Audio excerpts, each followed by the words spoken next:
প্রিয় বন্ধুরা, হাসো বাংলা চ্যানেলের পক্ষ থেকে আপনাদের আরও একবার স্বাগত। প্রতিবারের মতো আজও আপনাদের সামনে চলে এসেছি আরও একটা নতুন ভিডিও নিয়ে। আশা করি ভিডিওটা আপনাদের খুব ভালো লাগবে, তাই বেশি কথা না বলে চলে যাব ভিডিওতে। চলুন বন্ধুরা, একসাথে ভিডিওটা আমরা দেখি। চুয়াপুর বহরমপুর মুর্শিদাবাদ ক্লাবের উদ্যোগে প্রতি বছর মহা ধুমধামের সঙ্গে অনুষ্ঠিত হয় ভগবান রামচন্দ্রের প্রধান ভক্ত মহাবীর হনুমানজির পবিত্র। এই অঞ্চলের অন্যতম বৃহৎ সামাজিক ও সাংস্কৃতিক অনুষ্ঠান হিসেবে এই পূজার খ্যাতি দূর দূরান্তে ছড়িয়ে। ক্লাবের সদস্যরা কয়েক সপ্তাহ আগে থেকেই পূজার প্রস্তুতি শুরু করেন। তাদের একাগ্রতা, নিষ্ঠা ও দায়িত্ববোধ এই উৎসবকে আরও গৌরবময়। প্রথমেই তৈরি হয় বিশালাকার পূজা মণ্ডপ। মণ্ডপে থাকে ঐতিহ্য, ভক্তি এবং স্থানীয় সংস্কৃতির অনুপম মিল। লাল হলুদ রঙের ঝালর, ফুলের মালা, ধূপের সুগন্ধ সব মিলিয়ে পরিবেশ যেন হয়ে ওঠে দেবতম। মণ্ডপের কেন্দ্রে স্থাপন করা হয় ভগবান হনুমানজির মনোরম প্রতিমা। গলায় ফুল ও বেলপাতার মালা, হাতে গদা, দর্শনেই যেন উৎসারিত হয় অপার শক্তি ও ভক্তির জোয়ার। পূজার বিশেষ আকর্ষণ হল লাইব্রেরির ছোট ছোট বাচ্চা সদস্যরা। তারাই এই পবিত্র অনুষ্ঠানের উদ্বোধন করে। শিশুদের এই ভূমিকা পূজাকে ভিন্ন মাত্রা দেয়, কারণ তাদের সরলতা, ভক্তি ও নিষ্পাপ হাসি পুরো পরিবেশকে আরও পবিত্র করে তোলে। তারা প্রদীপ প্রজ্বলন করে, হনুমান চালিসার কয়েকটি লাইন পাঠ করে এবং ক্লাবের পক্ষ থেকে শুভ সূচনা ঘোষণা করে। উদ্বোধনের মুহূর্তে উপস্থিত মানুষের মনে বিশেষ অনুভূতি জাগে।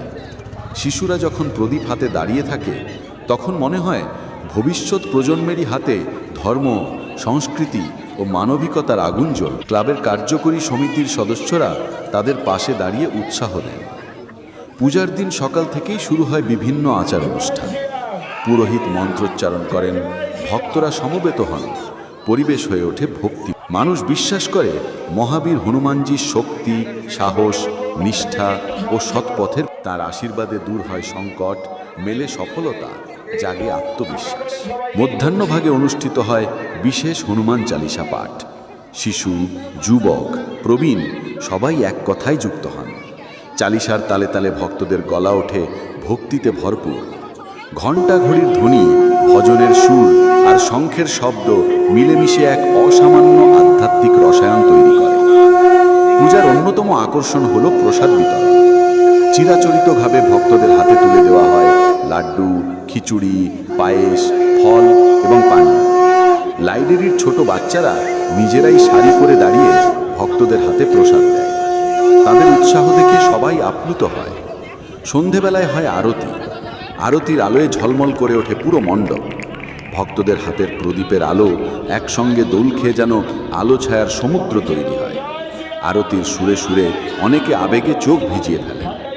রাতের দিকে শুরু হয় সাংস্কৃতিক অনুষ্ঠান। ভজন, নৃত্য, আবৃত্তি, নাটিকা সব মিলিয়ে চলে বেশ কয়েক ঘন্টা।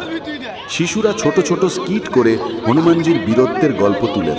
দর্শকরা হাততালি দিয়ে তাদের উৎসাহিত করেন। ক্লাবের সদস্যরা পুরো অনুষ্ঠানকে সুশৃঙ্খল রাখার জন্য দিন রাত পরিশ্রম করেন। তাদের প্রচেষ্টা এই পূজাকে বছরে একবারে মহা উৎসবে পরিণত করেছে। এই পবিত্র অনুষ্ঠানের মাধ্যমে মানুষ শুধু ধর্মীয়ভাবেই নয়, সামাজিকভাবেও যুক্ত হয়।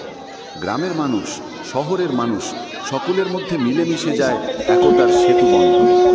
এই পূজা সমাজে সৌহার্দ্য, ভালোবাসা, শৃঙ্খলা ও পারস্পরিক শ্রদ্ধার বার্তা ছড়িয়ে দেয়। শেষ পর্বে সকলে মিলে ভগবান হনুমানজির কাছে প্রার্থনা করেন, সকলের জীবনে শান্তি আসুক, দূর হোক বিপদ, মঙ্গলময় হোক পৃথিবী। এভাবেই চুয়াপুর বহরমপুর মুর্শিদাবাদ ক্লাব প্রতি বছর মহা সমারোহে এই ভক্তিময় পূজার আয়োজন করে আসে। শিশুদের উদ্বোধন, ক্লাবের সদস্যদের নিষ্ঠা এবং ভক্তদের আন্তরিকতা সব মিলে এই পূজা হয়ে উঠেছে এক অমলিন সাংস্কৃতিক ও ধর্মীয় অনুষঙ্গ। প্রিয় দর্শক বন্ধুরা, আপনাদেরকে অসংখ্য অসংখ্য ধন্যবাদ সম্পূর্ণ ভিডিওটাকে প্রথম থেকে শেষ পর্যন্ত দেখার জন্য। ভিডিওটা যদি ভালো লেগে থাকে তাহলে অবশ্যই ভিডিওতে একটা লাইক দেবেন এবং ভিডিওটাকে প্রচুর প্রচুর শেয়ার করবেন। এছাড়া আমার চ্যানেলটাকে সাবস্ক্রাইব করবেন।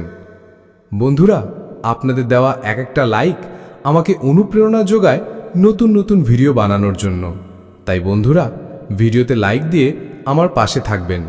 তাই বন্ধুরা আজকে এখানেই শেষ করছি। এরপরে আবার নতুন কোনো একটা ভিডিওতে দেখা হচ্ছে আপনাদের সঙ্গে। বন্ধুরা আপনারা অবশ্যই ভালো থাকবেন, সুস্থ থাকবেন। দেখা হচ্ছে পরের ভিডিও।